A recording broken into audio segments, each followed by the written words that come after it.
Crazy things I have seen on the trail that I live next to by my apartment building.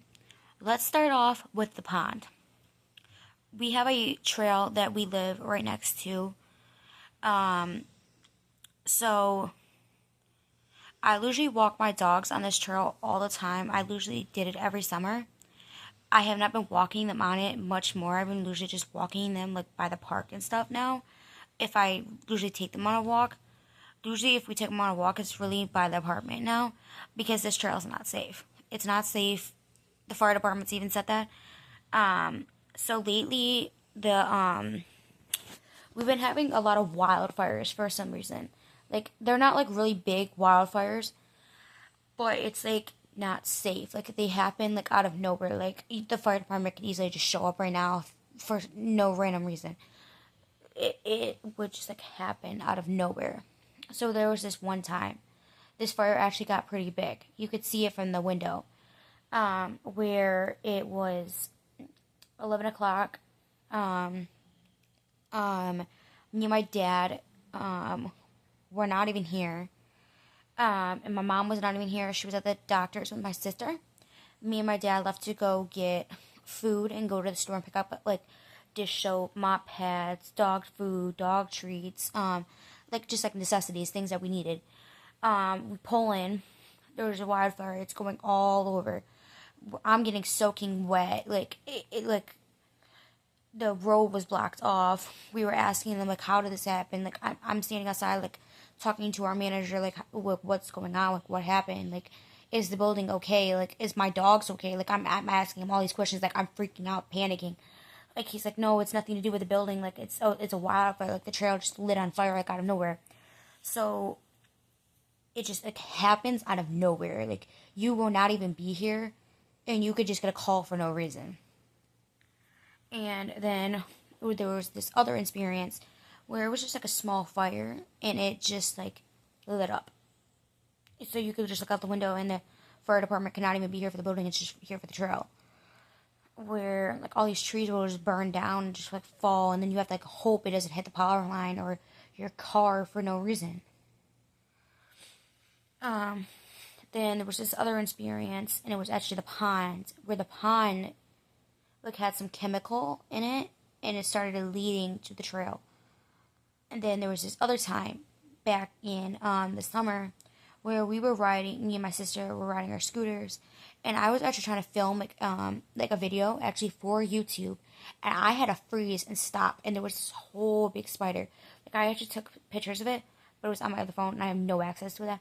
It was a big spider web. I actually texted my dad and asked him what he was, because he is a landscaper, and he cuts these trails all the time with his company, and I thought maybe he would have seen it and knew what the heck it was, but he said that he never even seen it. Um, so it was a big spider web, really big spider web. It looked like it was for a freaking tarantula, like some big, huge freaking spider. It looks like it should not even freaking been there. Like it could have led to the apartment building, and like that's not safe. It's not safe for no dog that could have jumped off and freaking got onto someone's head. Um, then there was this one time on the trail where a freaking deer darted at us. Like it got like spooked for like no freaking reason at all. And then there was this other time on the trail where there was a snake, and it like started slithering everywhere. Mind you, I have a really bad fear of snakes. I will make that a whole nother freaking video of reasons why. Um, so I just don't even go on the trail because of that reason. 'Cause I can't stand it. Like I will have nightmares if it gets to me. So then there was this other time where the trail lit on fire again, and this time it got too bad, where like all the trees like actually started falling, and like people had to start moving their cars because it was getting too bad. Um, then there was this other time where like the this person on the trail, this person was just getting too creepy. So me and my mom, it was just me and my mom. My sister was with my dad. They were just hanging out together, and me and my mom had plans on just taking the dogs on a walk together and us going to do something, because my dogs are my babies, and I like to just get them out of the house. So we were just walking. It was like 7 o'clock. Not many people are out with their dogs. So it was the summertime. We were waiting for it to get like cool down a little bit so it was not too hot and the sidewalk wasn't too hot for the dogs' paws to get burnt. So not many people were outside. And so we were going to go out and walk them. And we didn't think many people were going to be out. We knew some people were going to be outside, but not many. And my one dog, Penelope, she likes to bark a lot.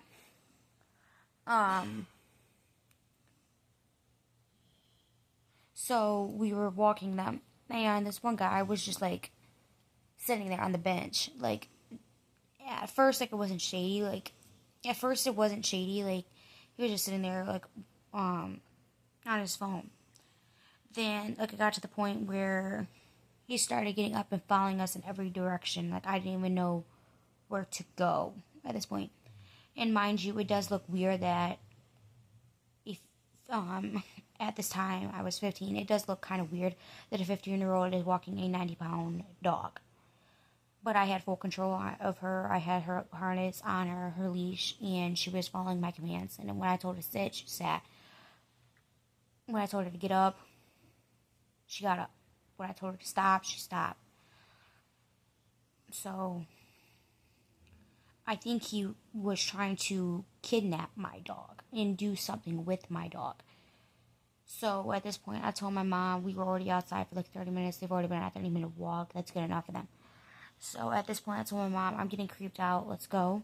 I had video proof of what the heck he was doing. So if he was going to try anything, I had him on video. So I told him, let's go. And at this time, my dad just got out of the car and he could see this person and who the heck he was. So yeah, that's when I started saying, I'm not taking my dogs out at 7 o'clock anymore. I'm taking them out at 6:30 like I always do. If I'm saying I'm going to walk, I'm going to take them out at 5 and I'm going to stay down there until 6:30. So that's when I said stop. So yeah, that's another spooky little story time for you guys. See you guys next one. Love you.